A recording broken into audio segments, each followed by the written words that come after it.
Արգավանդը Արարատյան դաշտի պատմական Մասյացոտ ընկավառի ամենանշանավոր ու հինավուրց բնակավայրերից է։ Սակայն 1604 թվականին այն դարձավ պարսից շահ Աբբասի կողմից իրականացվող ռազմաքաղաքական թիրախ։ Արգավանդը բուն հայկական անուն է, որը նշանակում է բարեբեր, պտղաբեր։ Գյուղը միջնադարում եղել է հայտնի գրչության կենտրոն։ Բնակավայրում և նրա շրջակայքում գործել են վանքեր և եկեղեցիներ, Սուրբ Սարգիսը, Սուրբ Աստվածատինը, որտեղ ընդօրինակվել են ձեռագրեր։ Արգավանդի բնակիչները զբաղվում էին բրնձի, բամբակի և խաղողի մշակությամբ։ Գյուղից սերել են հմուտ վաճառականներ և հոգևորականներ։ 1603-ից 1604 թվականներին Պարսկաստանի այն ժամանակվա ղեկավար շահ Աբբասը սկսեց լայնամասշտաբ արշավանք դեպի հյուսիս, նպատակ ունենալով գրավել Օսմանյան կայսրության արևելյան շրջանները, այլ կերպ ասած Հայաստանի ամբողջ արևելյան հատվածը, այդ թվում Արցախը, Նախիջևանը, Ջավախքը։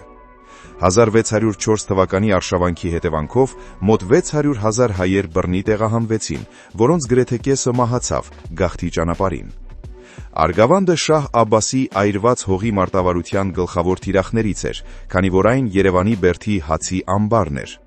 17-րդ դարի հայ պատմագիր Առաքել Դավրիժեցին նկարագրում է, որ գյուղի շքեղ այգիները հատվեցին, իսկ տները հրդեհվեցին, բնակչությունը քշվեց դեպի Արաքսի ափը։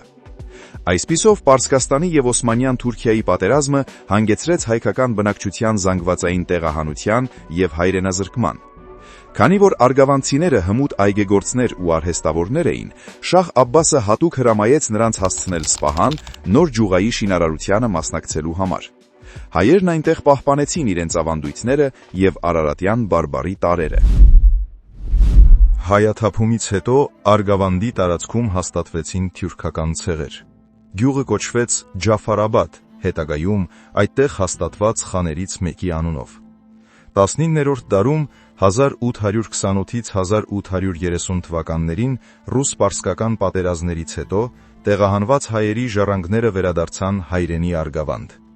1940-ական թվականներին խորհրդային կառավարման ժամանակ գյուղը վերանվանվեց Արգավանդ։ Իսկ ինչպես փրկվեցին հայկական մշակութային արժեքները 1604-ի բռնագաղթի ժամանակ։ Առաքել Դավրիժեցին նշում է, որ արգավանդցիները իրենց հետ փրկել ու տարել են թանկարժեք ավետարաններ և մասունքներ։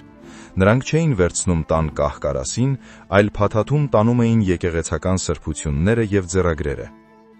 Շատերը տարվել են Իրան, Սպահան, և այնտեղ նոր ջուղայում պահվել են տասնամյակներ շարունակ։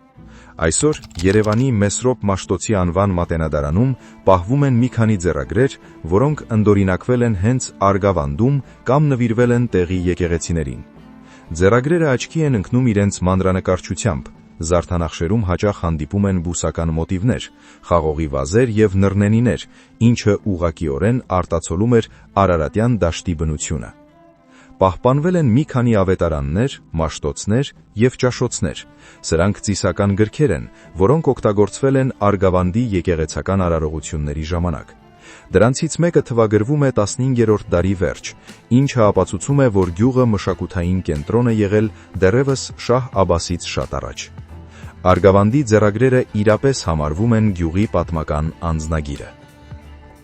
Ճանաչենք մեր հայրենիքը, որպեսզի սիրենք և տեր լինենք նրան։